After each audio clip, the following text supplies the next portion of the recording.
This morning, after wrapping up a project meeting with business partners, I happened to see Victoria Ashworth, my supposedly loving wife, at the Dior boutique. She was purchasing the very custom suit I had pre-ordered long ago. Tonight, however, that suit appeared on her male assistant. I didn't confront her. Instead, I smiled, a knowing look on my face. I arranged for every identical Dior suit from every store in the city to be brought over and piled them high in front of her. Let her buy as many as she desired. My good friend Harry Miller even drafted divorce papers for me overnight. I'm sincere, sterling wealthy, good-looking, and capable. Women are the last thing I lack at the annual company gala. I held a glass of red wine, mingling easily with the executives from our regional branches. As the music swelled and the dance floor gradually filled, Victoria finally arrived, fashionably late, with her male assistant Ethan Shaw in tow. I watched, my own eyes seeing her adjust the Dior lapel pin on Ethan's suit jacket right there at the entrance. A faint smile played on her lips, her eyes full of indulgent satisfaction with her handiwork. Victoria always had a keen eye. Her touch instantly elevated Ethan's entire presence, making him almost worthy of the designer suit he wore. In that instant, any lingering hope I harbored shattered. When I saw Victoria leaving the boutique this morning, I'd foolishly assumed she was picking up the suit for me. My heart had filled with happiness. I even had my stylist give me a haircut specifically to match the suit, but right up until the gala began, she hadn't brought it home. I'd specifically called her earlier, probing gently, asking if she had something for me. She brushed me off, claiming she was busy with work, but through the line, I caught a faint, timid male voice. "Ms. Ashworth, will Mr. Sterling be upset if he finds out?" "Oh, don't worry," Victoria had replied coolly. "He has enough clothes to open his own showroom." Suddenly I understood. The woman I married wasn't so pure anymore. Ethan trailed dutifully behind Victoria, offering me a polite smile. His eyes and the small teardrop mole beneath one corner seemed unnervingly familiar. "Mr. Sterling, good evening. Congratulations on being named the city's most accomplished young entrepreneur of the year." Ignoring the compliment, my gaze turned cold. I looked him up and down, scrutinizing him. "That's a nice suit," I remarked casually. "It's identical to the Dior one I ordered. We're all intelligent people here. Things don't need to be spelled out explicitly. A fresh graduate, barely a year out of university like Ethan, couldn't possibly afford a designer suit costing nearly $20,000. My stare made Ethan visibly uncomfortable, like he was sitting on pins and needles. He bit his lip, darting nervous glances towards Victoria. Victoria met my gaze, her expression as placid and composed as ever. "Sincere," she said smoothly. "Don't misunderstand. Ethan mentioned he'd never attended such a grand event or worn high-end clothing before. Seeing how hard he works and how motivated he is, I simply picked up a suit for him." I raised an eyebrow, nodded slightly, and subtly signaled my own assistant nearby. The next moment, a line of 13 impeccably dressed Dior sales associates marched into the grand hall. Each carried an identical suit, smiling professionally as they approached Victoria. Victoria looked at me, her brow furrowed in confusion. I leaned against a nearby carved pillar, arms crossed, a playful smirk touching my lips. "Time to pay the bill," I announced loud enough for those nearby to hear. "There are 13 executives here tonight, all accompanied by their assistants, every single one hard-working and motivated. Surely, Ms. Ashworth, you wouldn't play favorites and only spoil your own assistant?" Ethan knew I was putting them both on the spot, deliberately embarrassing them. The color drained instantly from his face, leaving him looking shamed and deeply wronged. "Mr. Sterling," he stammered, "please don't make things difficult for Ms. Ashworth. It's all my fault. I'll return the suit immediately." Listen to him. As if I were the unreasonable one, unjustly tearing apart some budding romance. "Ethan Shaw, is it?" I said coolly. "You're overthinking things. 13 suits hardly constitute a difficulty." My eyes flickered to Victoria, then back to him. The Victoria was coddled growing up. She even had someone debone her fish. It's understandable if she doesn't fully grasp the implications of a woman gifting clothes to a man. But you, as her private assistant, should possess more awareness of social boundaries, shouldn't you? Didn't you know better? Ethan lowered his head in panic, stammering apologies. Victoria Ashworth possessed exceptional looks, an impeccable background, and remarkable career success. She was brilliant, living the first half of her life like a dazzling, untouchable star. Countless men had admired her from afar. Over the years, she'd always maintained her characteristic aloofness and independence. Men who attempted to get close usually encountered only her cold, distant gaze. She used to curl up in my arms on countless nights, whispering softly that I was the one she treasured above all else. But now, everything had irrevocably changed.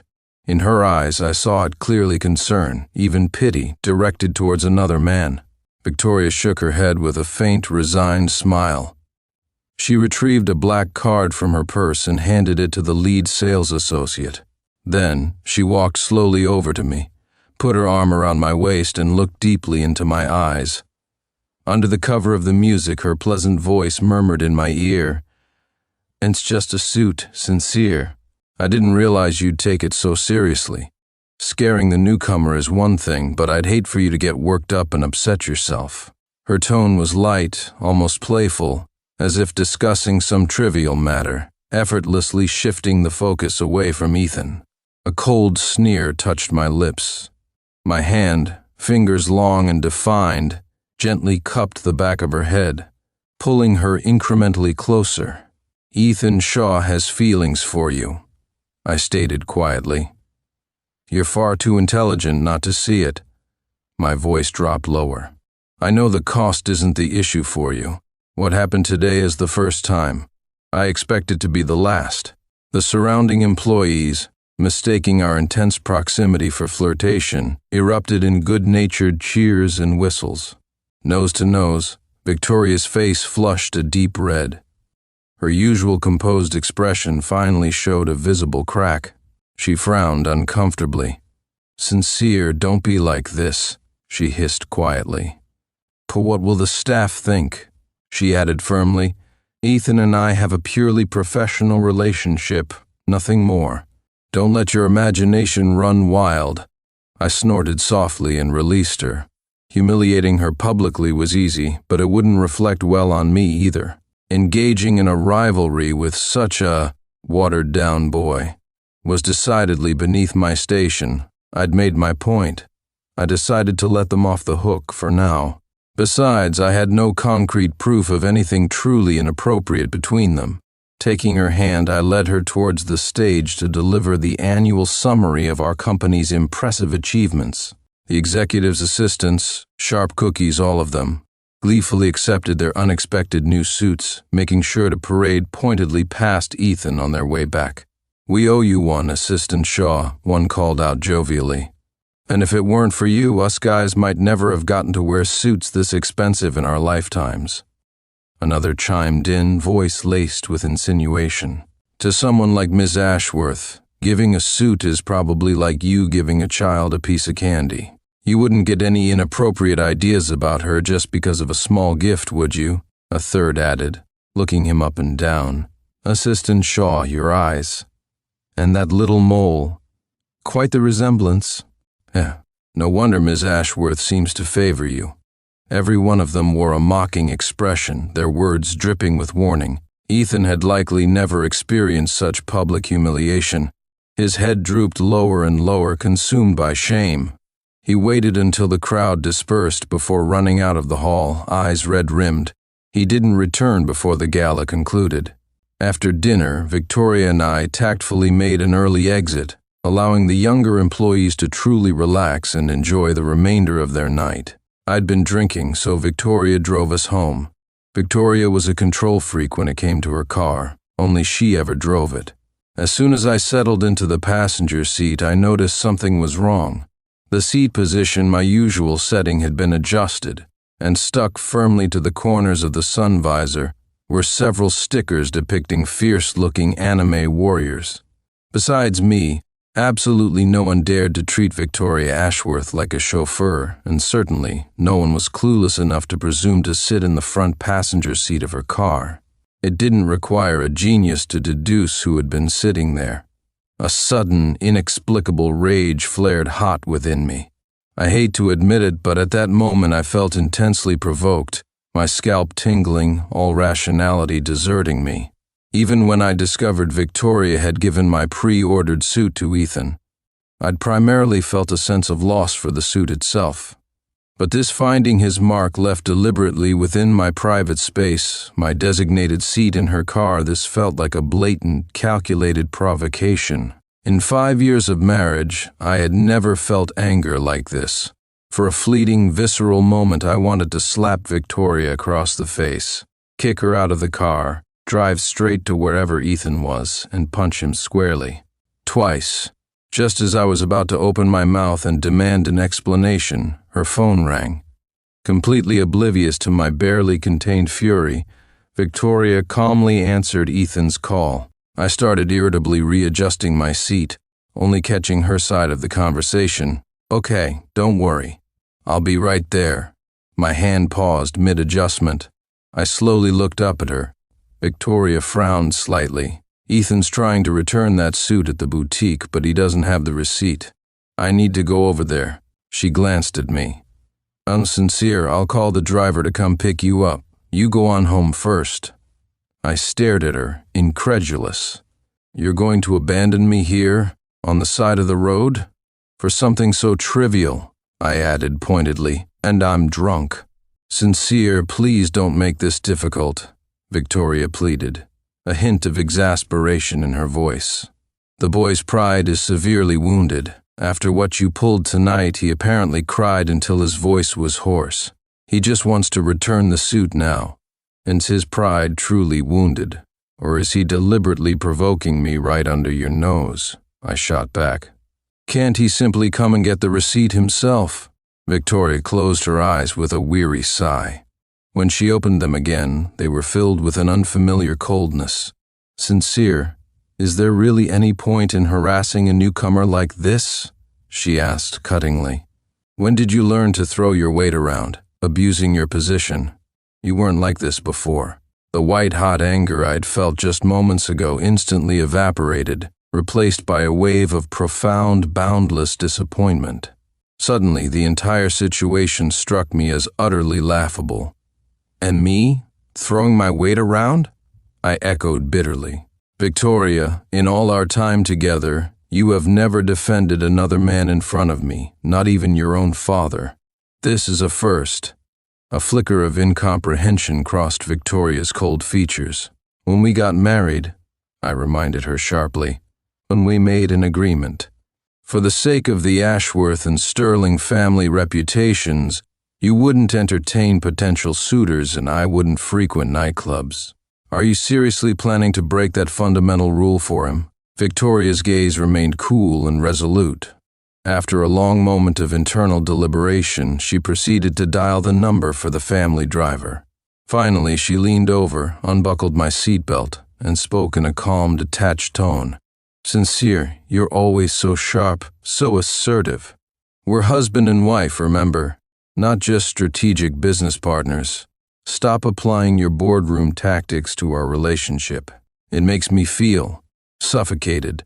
She paused. "After I deal with Ethan's situation, I'm going to stay at my parents' old house tonight. I think we both need some time to cool down." So, that was it. She couldn't wait to find relaxation and perhaps something more illicit with another man. Yet, ironically, she used to claim she admired precisely that aspect of my personality. My drive, my decisiveness, my willingness to tackle challenges head-on.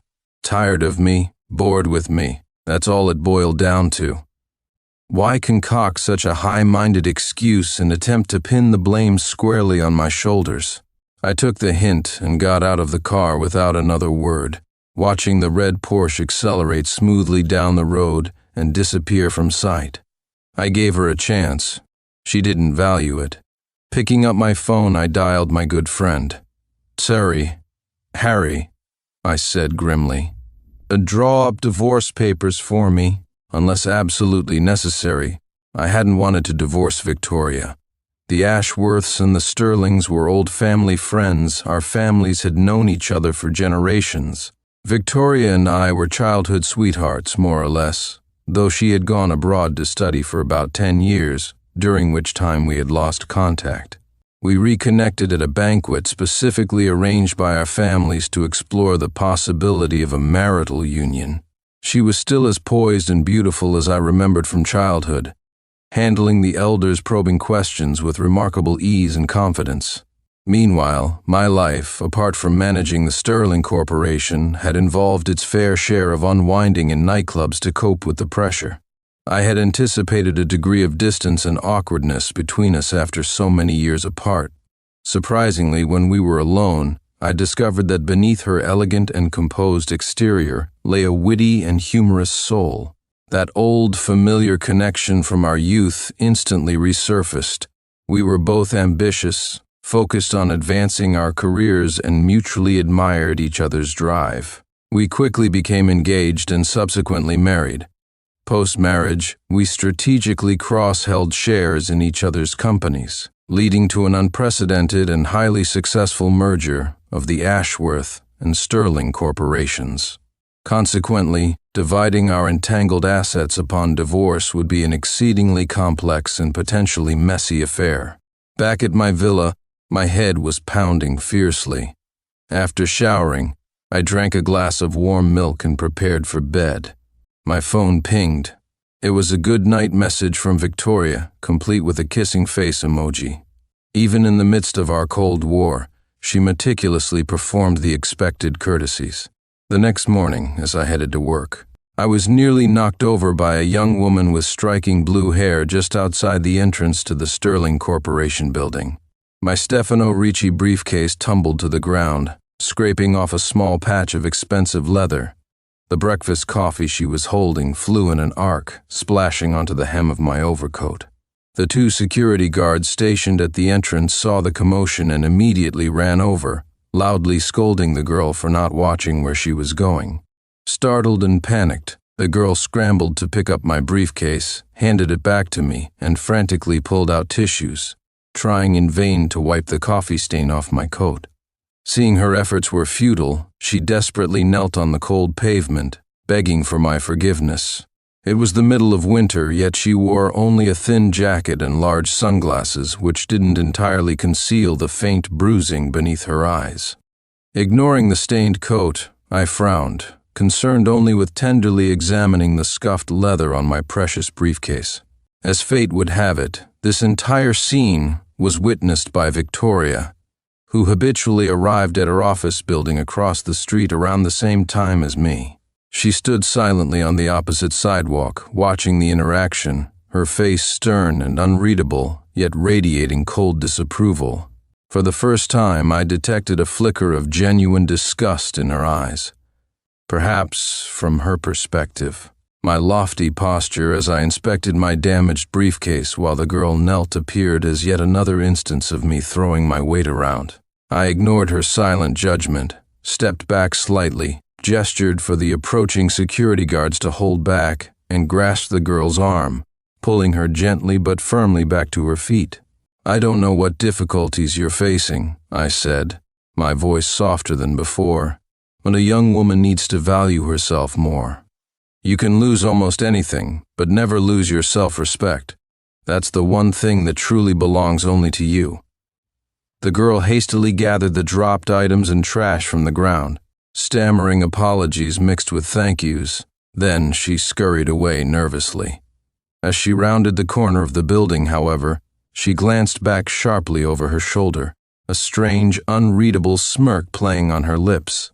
Back in my office, sitting behind my large desk, I carefully examined the damaged briefcase again. The scuff itself wasn't large, one wouldn't even notice it without close inspection. But once a flaw appears, no matter how small, the item is no longer perfect. Because it was exceptionally valuable, repairing even such a seemingly insignificant blemish would be incredibly difficult, bordering on impossible.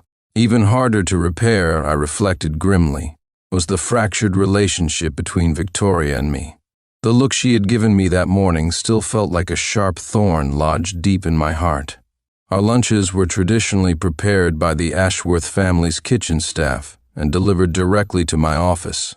This arrangement had been Victoria's idea, a subtle way to assert her status as Mrs. Sterling and deter any potential female admirers within my company. Today at noon, I waited until 1 o'clock, having concluded she probably wouldn't show up. Just as I opened the lunch container, she arrived. Ethan Shaw trailed silently behind her. His eyes were conspicuously red and swollen. He kept his head bowed, attempting to look respectful, pitiable, and utterly miserable. I put down my chopsticks and simply watched them, waiting. Victoria sat down beside me and let out a weary sigh. Because of what happened at the gala, she began without preamble, Ethan is being targeted and ostracized at the company. I picked up the soup spoon and calmly ladled some soup into a bowl for Victoria, keeping my eyes downcast. "Oh," I murmured dismissively. "He's the CEO's executive assistant, isn't he? Surely he can handle such minor workplace issues." "A night she was hoping," Victoria said, her voice tight, "that you would control your people, tell them to stop picking on a newcomer. Due to certain unspoken but accepted business practices, we each had strategically placed personnel within the other's corporation." Victoria was clearly implying that my loyalists were targeting Ethan out of misplaced allegiance to me. The gala had been a joint event for both corporations. Nearly all employees from both sides had been present. In such large organizations, gossip and intrigue flourish. It was inevitable that Ethan's questionable behavior would attract negative attention and criticism. I carefully placed the soup bowl in front of her. "First," I stated calmly but firmly, "I haven't instructed anyone, implicitly or explicitly, to target or exclude your assistant. You should know by now that such petty tactics are neither my style nor my method." I met her gaze directly. "Second, his current predicament is entirely of his own, making a direct consequence of his blatant lack of boundaries and professional discretion." I paused, letting my words sink in. "Victoria, you still don't understand human nature sufficiently. Your exceptional, unwarranted indulgence and tolerance towards him will only continue to create more enemies for him, one after another. Believe me, I am not the one harming him." Ethan, who had been standing silently by, suddenly stepped forward, his voice urgent. "It has nothing to do with Miss Ashworth," he interjected quickly. He turned to me, bowing slightly. "Mr. Sterling, the incident at the gala was indeed my oversight. Receiving such an expensive gift for the first time, I got carried away with excitement and inadvertently offended you. I sincerely apologize." I paused, then let out a short, humorless chuckle. "Victoria," I remarked dryly, "your assistant is quite an interesting character. He doesn't seem capable of understanding plain English, yet he's fiercely protective of you." I did not accept Ethan's clearly insincere apology, nor did I make any move to intervene or call off my people who might have been giving him a hard time. Ethan's display of distress and his tear-filled eyes seemed to finally snap something within Victoria. For the first time since I'd known her, she completely lost control of her emotions. She screamed my name, then violently smashed the soup bowl I had just given her onto the floor at my feet. Incredibly, she then demanded that I apologize to Ethan. Apologize for what? I had done absolutely nothing wrong that day. Victoria and I parted on unequivocally bad terms. That very afternoon, she took Ethan Shaw with her on an extended business trip, effectively removing him from the contentious environment of the office. That evening, while having drinks with Harry, he grumbled that I was being too shrewd, too calculating. He argued that my actions had only succeeded in provoking Victoria's latent protective instincts towards Ethan. Ridiculous. Hadn't I faced countless temptations from attractive women over the years? I could maintain my principles steadfastly year after year. Why couldn't she demonstrate the same self-control? Ultimately, it boiled down to one simple truth. The love was gone, and I have no desire for things that don't truly belong to me. and even dropped by the Ashworth Corporation today to get a look at this famous assistant myself," Harry continued, swirling his drink. "Tisk tisk, you know. At first glance, he's practically a spitting image of a younger, sincere Sterling." He leaned closer, especially his eyes, and that distinctive mole beneath one. The resemblance to you is uncanny. He shook his head. "I honestly don't get what Victoria is thinking. Ignoring the authentic article right in front of her to coddle some cheap imitation. Does she actually love you, or has she completely lost her mind?" Harry's words hit me with the force of a physical blow, instantly sobering me up.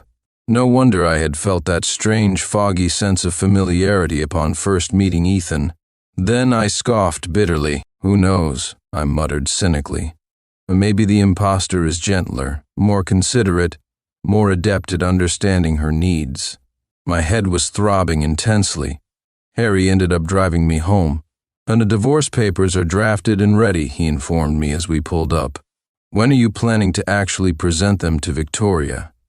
"On mid-month," I replied decisively. "She'll definitely be back in town by then. She never misses the monthly dinner with her old man. Every mid-month, without fail, we had an unbreakable tradition of visiting the Ashworth family home for a simple dinner with her parents, Arthur and Eleanor. Divorcing Victoria Ashworth was no trivial matter.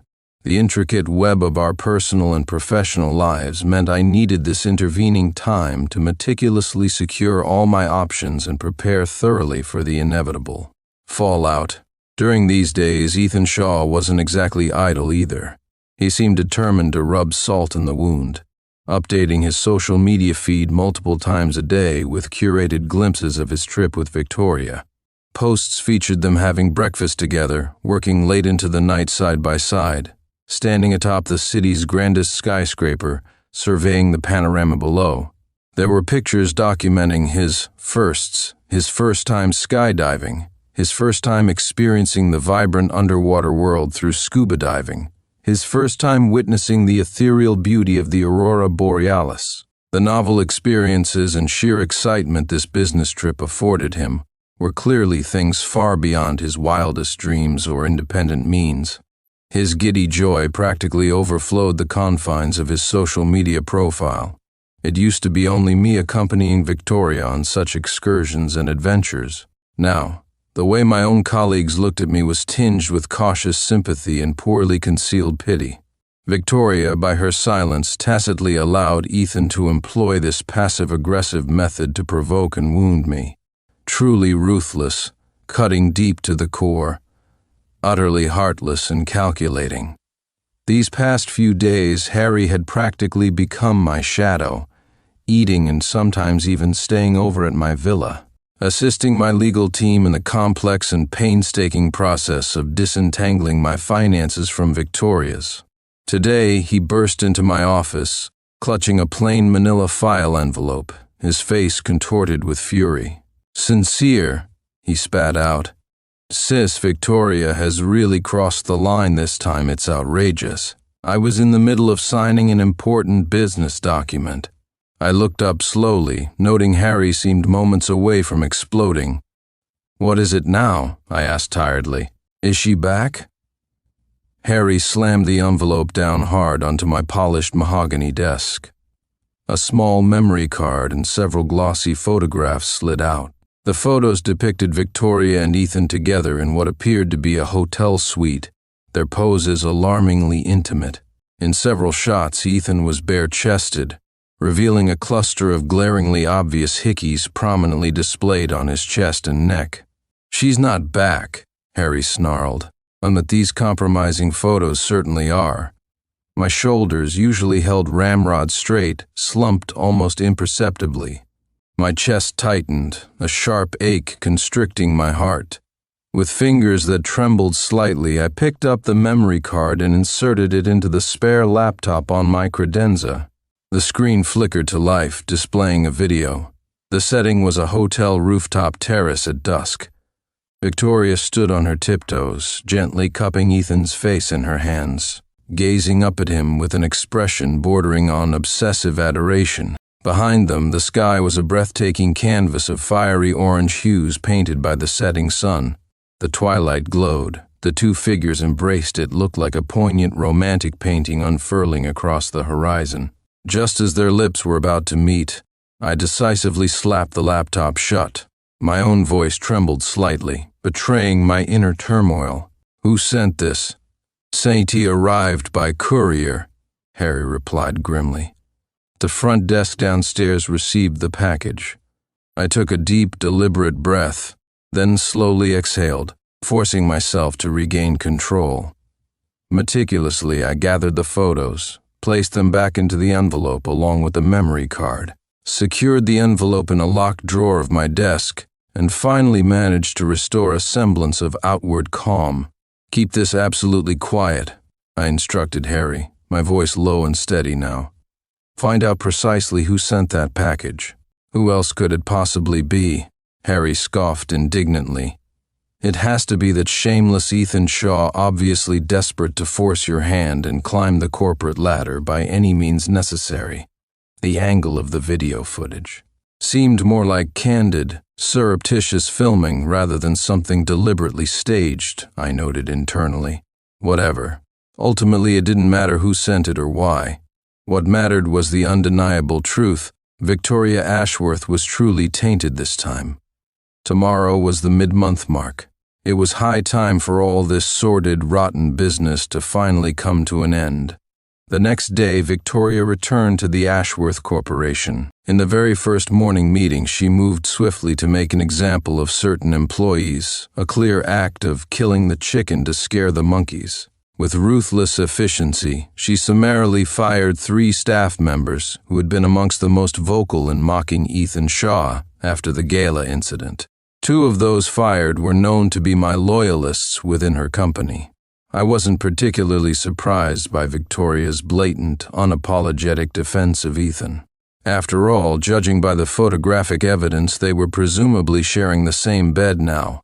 What did genuinely surprise me, however, was that she had the audacity to bring Ethan along with her to the intimate family dinner at her parents' house that evening.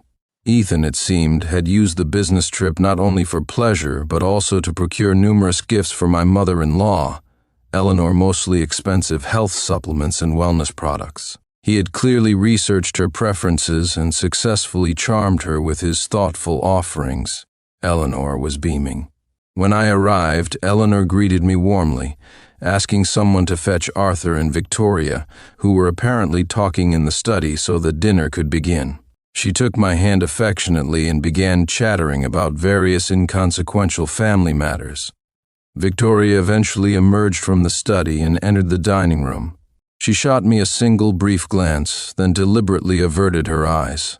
Ethan followed closely behind her and, with astonishing boldness, proceeded to sit down right beside her in the very seat that I traditionally occupied during these family dinners. Victoria paused for a barely perceptible second, a flicker of surprise crossing her face, but she didn't object or ask him to move.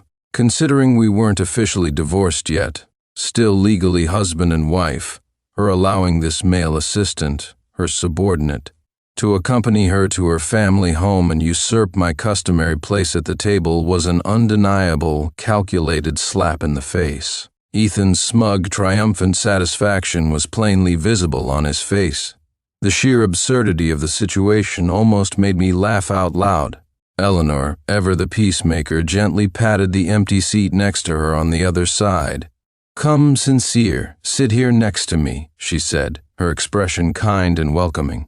"We made your absolute favorite seafood feast today. You must try some. It's exceptionally fresh and delicious." My mother-in-law, Eleanor Ashworth, had been my late mother's dearest friend, and she had always treated me with genuine warmth and affection. Thinking about the difficult words I was about to utter, a sharp pang of sadness twisted inside me. But I felt I had no other choice. Swallowing such blatant insults and disrespect simply wasn't in my nature. I gently squeezed Eleanor's hand where it rested on mine, and patted the back of it reassuringly. "Mom," I began, my voice quiet but firm, "I actually won't be staying for dinner tonight." I came because there's something very important I need to announce." Eleanor's warm smile instantly froze on her face. "Own sincere?" she asked, a note of apprehension creeping into her voice. "I can't, whatever it is, wait until after we've eaten?" I shook my head slowly, then turned my gaze directly towards Victoria, finally voicing the words that had been churning inside me for days. "Dad," I addressed Arthur Ashworth, then looked at Eleanor. "Mom, I want a divorce from Victoria." As the final word left my lips, an absolute profound silence descended upon the dining room. Even the rich, savory aroma of the seafood feast hanging in the air suddenly felt heavy and oppressive. My father-in-law, Arthur Ashworth, stared at me, his face etched with disbelief. "Sincere," he said gravely. "Divorce isn't some trivial matter, especially not for you and Victoria. The complexities, the implications, they are enormous." "Any sincere," Eleanor chimed in, her voice trembling slightly. "Haven't you two always gotten along so wonderfully? Why is this happening? What could possibly have gone so wrong?" Victoria slammed her hand down hard on the table and shot to her feet, her carefully maintained cold facade finally cracking, revealing the raw emotion beneath. "Sincere Sterling, have you quite finished making trouble?" she demanded furiously. "Or just because I gave Ethan one suit, you've dragged out this petty grudge for weeks, and now you want a divorce over it? Have you not reflected on your own actions, your own contributions to this situation, even once during all this time?" Arthur slammed his fist down on the table with much greater force, silencing her instantly. "You be quiet," he commanded sharply. He turned his stern gaze back to me. "Sincere, you tell us what's going on." "Victoria," I said, my voice devoid of emotion now. "Enine was initially planning to allow you to retain some measure of dignity through this process. However, since you clearly refuse that courtesy, don't blame me for being blunt." I reached into my inner jacket pocket and retrieved the manila envelope Harry had given me earlier. I tossed the stack of incriminating photos and the small USB drive onto the center of the dining table. "Mom, Dad," I said grimly, "see for yourselves." Victoria lunged forward and snatched the photos, her face instantly turning a ghastly shade of livid green. Her hand trembled violently, causing the photos to scatter across the polished floor, revealing the explicit, compromising images of her and Ethan Shaw together in bed. Eleanor picked up one of the photos with trembling hands, her eyes immediately filling with tears and welling up with horrified disbelief. "Victoria," she whispered, her voice choked with emotion. What is the meaning of this?" Arthur frowned deeply, his gaze sharp as a razor as he stared intently at Victoria, silently demanding an explanation. Veins pulsed visibly on Victoria's forehead, her eyes blazing with righteous fury. "Sincere Sterling, she spat my name like a curse. I loved you, I respected you, and this is how you repay me. You fabricate these disgusting fake photos just to slander me and ruin my reputation." Her voice rose hysterically. "Are you really willing to throw away all these years of our relationship, everything we built together? Do you truly want to divorce me that badly?" I couldn't help but let out a bitter, incredulous laugh. "Me? Slander you?" I scoffed. "Perhaps the photos can be faked, Victoria, but this memory card contains video footage as well. Would you like us all to watch it together?" My voice hardened. I, Sincere Sterling, have always conducted myself personally and professionally, with integrity and transparency. Even if I am determined to divorce you, I would never resort to such despicable, underhanded tactics." Arthur, now trembling with rage himself, slammed his fist repeatedly on the dining table, making the silverware rattle violently. "Victoria," he roared, "once you will provide us with a reasonable, believable explanation for this right now." "Dad," Victoria pleaded desperately, turning to her father. "You know me. You know what kind of person I am. You know I would never." She choked back a sob. Sincere and I have had our disagreements recently, yes. But I would absolutely never do anything to betray him like this. Suddenly, as if a crucial memory clicked into place, Victoria whirled around to face Ethan Shaw, who was huddled miserably against the far wall, trying to shrink into the shadows. She pointed a trembling finger at the damning photos scattered on the floor, her eyes narrowed into dangerous slits, her voice low and menacing. Each word squeezed out from between clenched teeth. These photographs. What exactly is the meaning of this? Explain yourself, she demanded. We clearly did nothing of the sort, so why do photographs like this even exist? Ethan's face was deathly pale, his entire body trembling visibly as he reluctantly pushed himself away from the wall and stood uncertainly. He looked at Victoria, his expression a mixture of terror and frantic desperation. I don't know, Ms. Ashworth, he stammered, his voice barely audible. Please, you have to believe me. I honestly truly don't know how Mr. Sterling came to possess these photographs. Victoria's eyes widened further in disbelief, her fury reaching a boiling point. With a sudden violent movement, she kicked over a nearby dining chair, sending it clattering across the floor. She advanced menacingly on Ethan, step by deliberate step, her voice dropping to a low, dangerous whisper. What precisely do you mean by that? She hissed.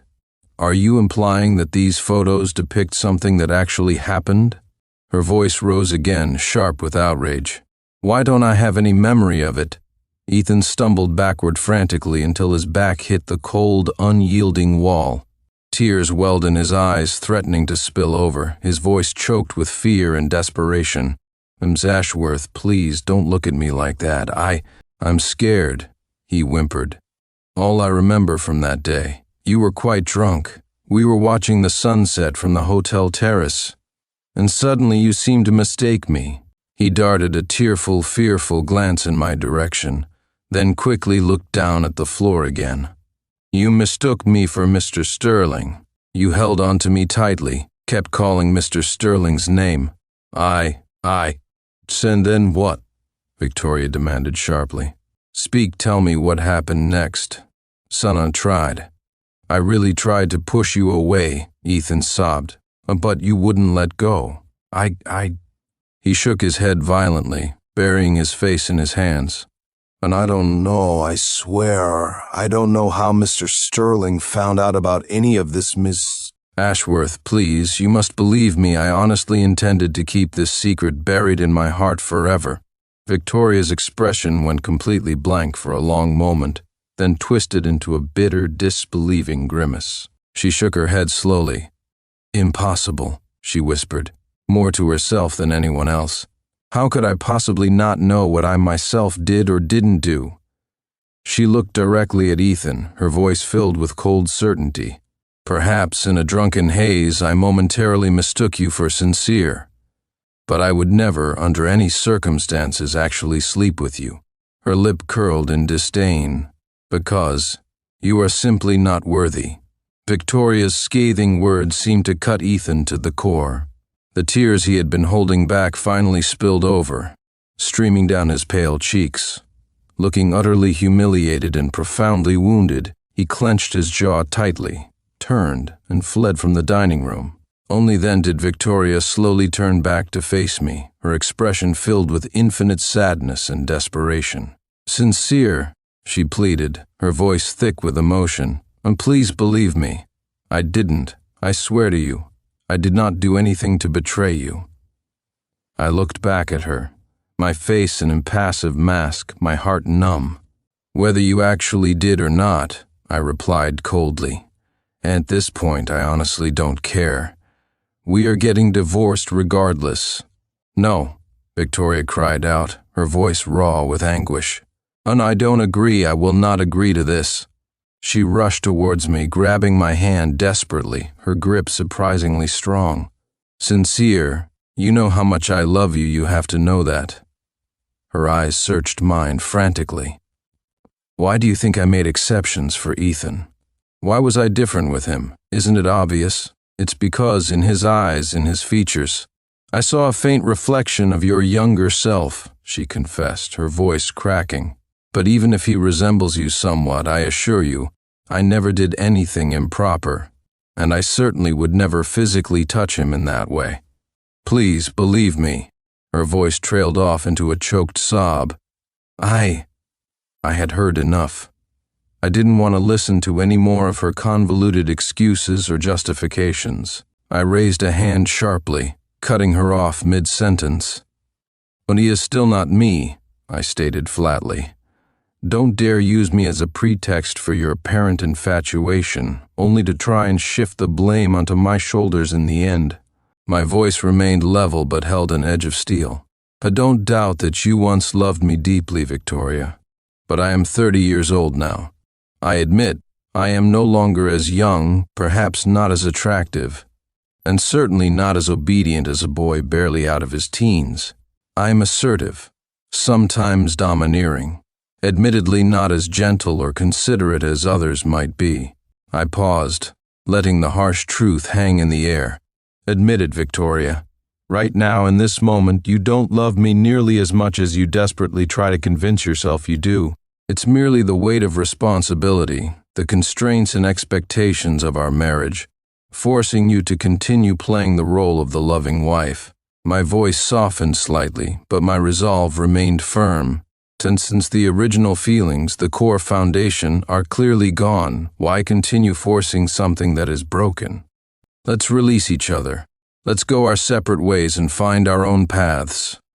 I spoke each sentence calmly, deliberately, but with every word Victoria's face grew colder, harder. She stared straight into my eyes, seemingly searching for any flicker of doubt, any hint of deception, any sign that our relationship could still be salvaged.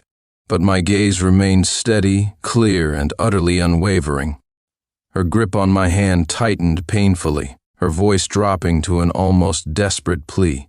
Sincere, that's just your interpretation, your judgment. It doesn't represent how I truly feel, please. I'm begging you.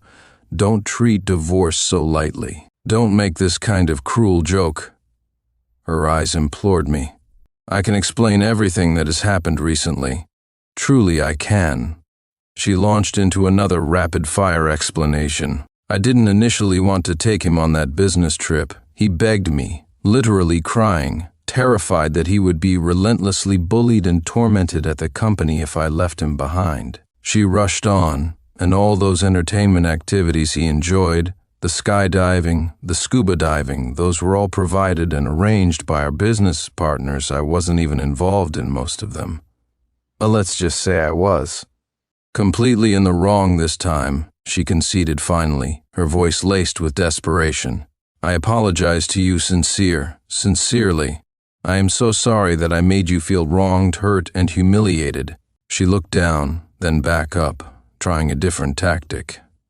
But my original intention, honestly, was only to use this trip as a sort of wake-up call, to perhaps make you realize that even a husband needs to grant his wife a degree of personal space and autonomy sometimes. I never ever expected things to spiral so disastrously out of control like this. I frowned slightly, pulling my hand firmly away from her grasp. A cold, humorless sneer touched my lips. "Oh, my sincerest apologies," I said sarcastically. "And I had no idea my love was causing you such profound suffocation. But don't you worry, Victoria. You'll be free from it soon enough." Then I reached into my briefcase and retrieved the finalized divorce agreement Harry had prepared. I placed it on the table in front of her.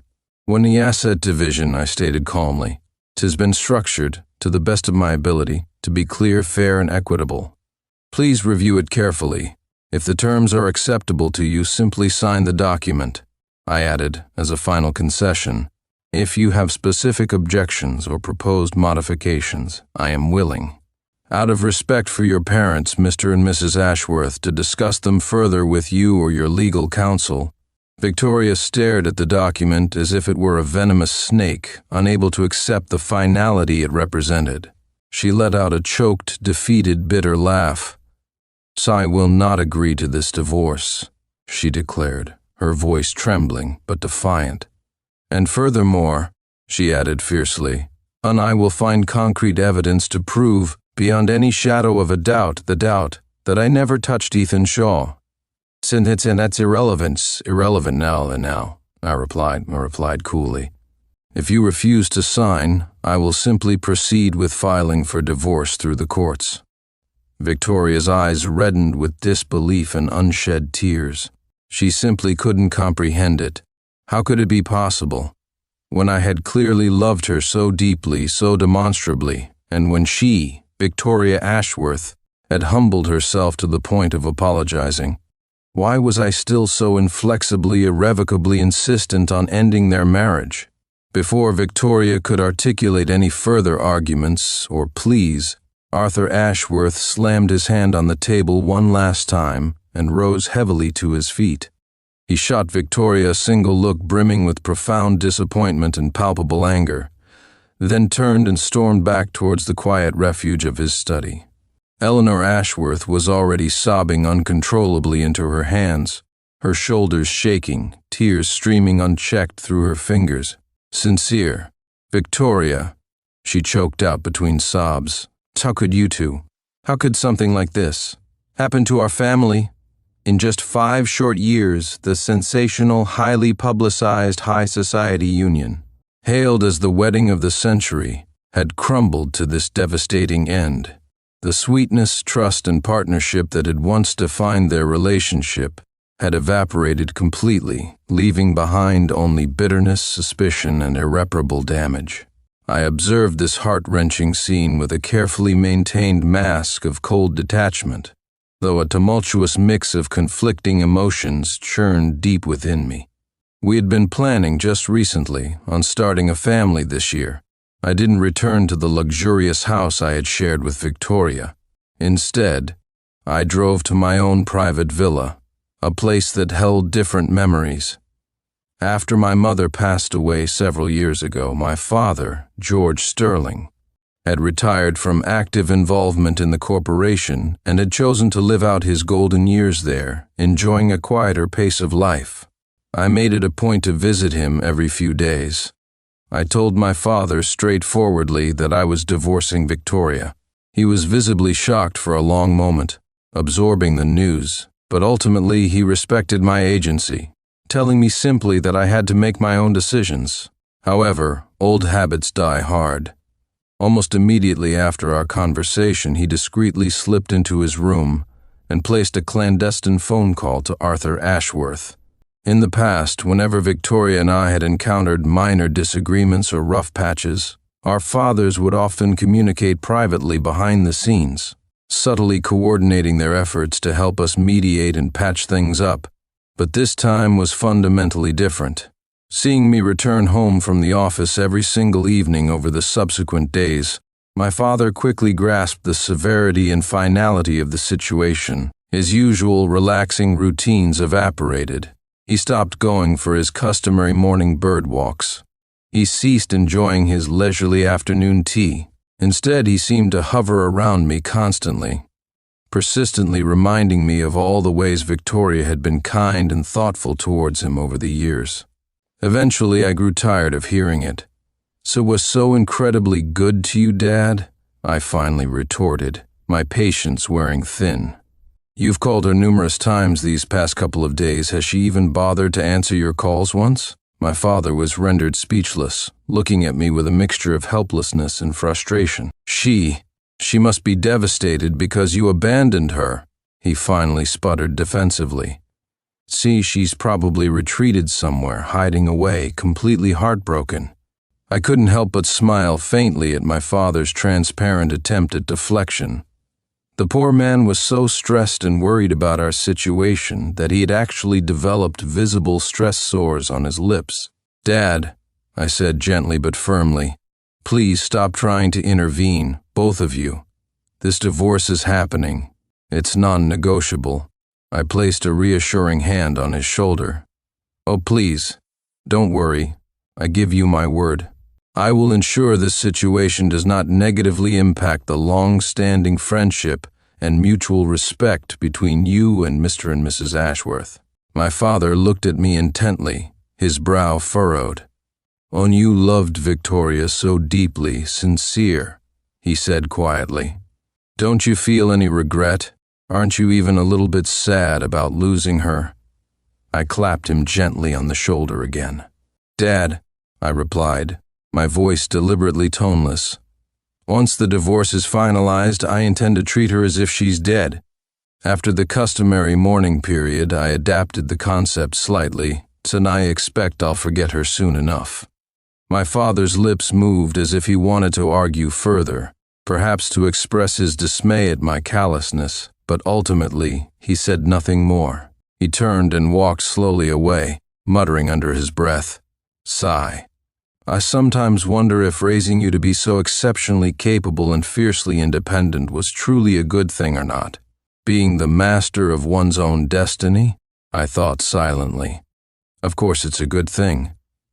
The reason Victoria wasn't answering Dad's calls, as I soon learned, was because she had entrusted her phone to highly skilled tech experts, tasking them with tracing the origin of those damning photos and video.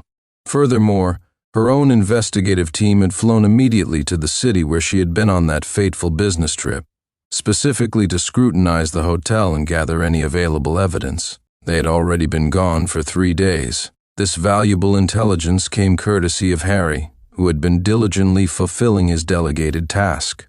He visited the Ashworth Corporation headquarters every single day on my behalf, persistently attempting to get Victoria to sign the divorce agreement he carried. Harry also confirmed another piece of information. Since that disastrous family dinner, Ethan Shaw had completely vanished. He hadn't shown his face at Ashworth Corp again. On the 5th day of Victoria's self-imposed disappearance and communication blackout, I received a video message on my phone from an unknown number. At first glance, the video displayed a large, open-air rooftop terrace. The footage appeared to have been shot from a considerable distance, likely from a building directly opposite the terrace. The distinctive orange-hued background, illuminated by the setting sun, looked disturbingly familiar. Before I could even decide whether to watch the video, the same unknown number initiated a call. I answered. The voice on the other end was Victoria's. She sounded breathless, her voice filled with undisguised excitement and vindication. "Sincere, I told you I never touched Ethan Shaw," she exclaimed triumphantly. And I managed to track down the exact hotel we stayed at. Unfortunately, the security camera covering that specific rooftop terrace on that particular day had been maliciously damaged, rendered useless. She continued, her words tumbling out rapidly. On it took an enormous amount of effort, sincere, digging, and searching. But I finally located a photography enthusiast who happened to capture footage of the terrace from his apartment across the way that evening. I bought the original, unedited video file from him. Her voice hardened slightly. "Those photos in the video clip you were shown? They were entirely fabricated, created by Ethan's cousin using sophisticated AI software. Remember her? That girl with the blue hair? The young woman who had nearly knocked me over outside my office building that day? The one with the bruised eyes and the strange smirk?" "Sincere," Victoria pleaded, her voice softening, losing its triumphant edge and becoming thick with emotion again. "I didn't do anything to betray you. I swear it. Can we reconsider, not get divorced?" My grip on the phone tightened almost imperceptibly. I consciously pushed thoughts of the blue-haired girl and her possible involvement aside. My fingertip hovered over the video play icon on my screen for a long suspended moment, but ultimately I didn't press it. I didn't need to see it. I spoke calmly, my voice measured and devoid of reciprocal emotion. "Victoria," I began quietly, "does betrayal only count in your book if you are literally caught in the act? Flagrante delicto?" I paused, letting the question hang. "Even assuming this new video definitively proves your innocence regarding that specific physical act, what practical difference does it truly make at this point?" My voice remained level as I continued, methodically listing her transgressions, the wounds she had inflicted. "When you deliberately gave the custom suit I had ordered for myself to Ethan Shaw, Did you pause for even a second to consider how that might make me feel? The disrespect it implied? When you abandoned me, your husband drunk on the side of the road, choosing instead to rush off and rescue him from a minor inconvenience. Did you think at all about the public humiliation I would endure? When you took him on that extended business trip, and tacitly allowed him to flood social media with posts deliberately crafted to look like a romantic honeymoon getaway? Did you consider the damaging gossip and speculation I would inevitably face amongst our colleagues and peers? And you even brought him into your family home, allowed him to brazenly occupy my traditional place at the dinner table. You rationalized it later as some sort of misguided attempt to teach me a lesson or give me a wake-up call. To me, Victoria, it felt less like a lesson and more like the ultimate calculated act of profound humiliation. There was a long, heavy silence on the other end of the line. "I'm sorry, sincere," Victoria finally whispered, her voice thick with suppressed sobs, barely audible. "I know. I realize now that no matter how I try to explain or justify my actions, I cannot erase the deep hurt I have caused you." Her voice cracked. "And I admit the way I handled everything. It was incredibly selfish and unbelievably foolish. I completely disregarded your feelings, your perspective." She took a shaky breath. "But please, sincere, you have to believe me. I never ever intended to truly hurt you, and I most certainly never wanted to end our marriage." Listening to her belated confession, her expressions of remorse, I felt nothing. A chilling emptiness. Wounds eventually heal, yes, but the scars always remain, permanent reminders of the injury. There was simply no way for us to go back to what we once were. After Victoria returned, she continued to stall, persistently refusing to sign the divorce papers despite her apologies and newfound evidence. Harry, ever persistent, escalated his tactics. He practically moved into the private lounge area connected to her executive office suite. When he was hungry, he brazenly helped himself to the meals delivered for her. When he felt tired, he unceremoniously crashed on the sofa bed in her lounge. Periodically, he would call me to share the latest office gossip and updates on his siege. "And you won't believe this, sincere," he reported one afternoon, sounding amused. "The police actually came to Ashworth Corp today. Never thought someone as sharp and untouchable as you could be so thoroughly schemed against by a couple of amateurs." He chuckled grimly. "Turns out, Ethan Shaw's cousin Chloe has been arrested. Seems she confessed to everything. Unfortunately, Ethan himself managed to slip away, still on the run." Harry then proceeded to relay the full sordid story as pieced together by the police investigation and Chloe's confession. That infamous Dior suit? That was apparently Ethan's initial gambit, a way to test Victoria's boundaries and gauge how far she might bend the rules for him.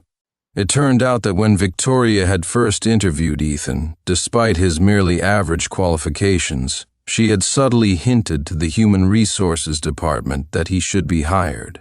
Ethan, apparently, had developed an instant crush on Victoria, a classic case of infatuation at first sight. For the initial 6 months, he had played the part of the diligent, careful assistant, meticulously performing his duties. He had heard the rumors about Victoria's dual nature, warm and approachable in her personal life, but exceptionally strict and demanding in her professional sphere, known for her policy of clear rewards and harsh punishments, where even a minor mistake could result in demotion back to the entry level. However, when he had accidentally spilled tea on crucial documents or mistakenly prepared the wrong PowerPoint presentation for a major meeting, this supposedly formidable female CEO hadn't reprimanded him at all. Instead, she had comforted him gently, reassuringly telling him just to be more careful next time. It wasn't until Ethan first encountered me, Victoria's actual husband, the legitimate power figure in her life, that he finally understood the reason for her unusual leniency towards him, his perceived resemblance to my younger self.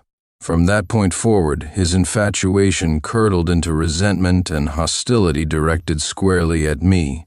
Later, his cousin, Chloe Shaw, the blue-haired girl, came to him desperate for money. having accumulated significant gambling debts.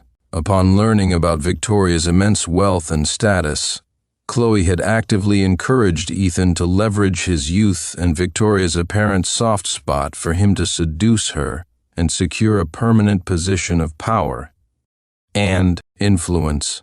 Chloe, naturally, envisioned herself reaping the benefits, enjoying a life of reflected luxury. Believing, perhaps correctly, that Victoria harbored some degree of special feeling for him, however misplaced, Ethan decided to test the waters with the Dior suit incident. Victoria making such a significant exception for him fueled his hopes and emboldened him. On the night of the gala, he used the pretext of needing help returning the suit to once again successfully pull Victoria away from my side. However, Victoria merely assisted him with the return process at the boutique, and then, adding insult to injury from Ethan's perspective, she immediately proceeded to pre-order 2 suits from the next season's collection for me. Ethan's flickering hopes were instantly extinguished. He realized then that he needed a more drastic approach, something that would actively drive a wedge between Victoria and me, fostering genuine resentment on her part. This led directly to the incident the following day orchestrated by Chloe, the accidental collision, the spilled coffee, her theatrical kneeling and begging for forgiveness, all staged for Victoria's benefit. Designed to portray me as callous and arrogant, Chloe, however, was impatient, desperate to get her hands on money quickly to pay off her pressing gambling debts. She and Ethan then conspired during the business trip, planning to drug Victoria at the hotel. Their goal was to engineer a situation where Ethan could take advantage of her compromised state, thereby creating a fait accompli and irreversible situation that would force Victoria's hand, perhaps leading to a pregnancy or a scandal that would compel me to divorce her, thus clearing the path for Ethan. Unexpectedly, even under the influence of the drug, Victoria managed to cling to a final shred of clarity and consciousness, forcefully pushing Ethan away before he could fully enact his plan. Thwarted in their primary objective, Chloe then resorted to Plan B, creating the sophisticated fake photos and video using AI software. Their intention was to present this evidence to me, hoping it would provoke me into initiating the divorce myself, effectively doing Ethan's dirty work for him. This explained why, when I confronted Victoria with the photos at the family dinner, Ethan had delivered that specific, carefully worded, misleading confession. Thankfully, Victoria's inherent strength and persistence had driven her to investigate thoroughly, ultimately uncovering the entire convoluted truth. Chloe Shaw was subsequently arrested and faced multiple serious charges, including illegal gambling, extortion, theft, conspiracy, and endangering another person's safety through drugging. Ethan Shaw, however, remained elusive, a fugitive from justice. Hearing the full sordid tale, I couldn't help but let out a weary sigh.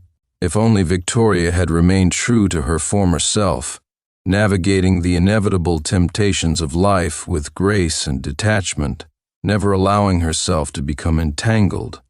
Could anyone, even someone as manipulative as Ethan, have possibly succeeded in scheming against us and destroying our marriage? I spent some time abroad, focusing on international business collaborations and further studies. When I returned to the country 3 months later, I was greeted with shocking news. Victoria Ashworth had been involved in a devastating car accident. Both of her legs had been severely crushed in the collision. The prognosis was grim. She would likely spend the rest of her life confined to a wheelchair.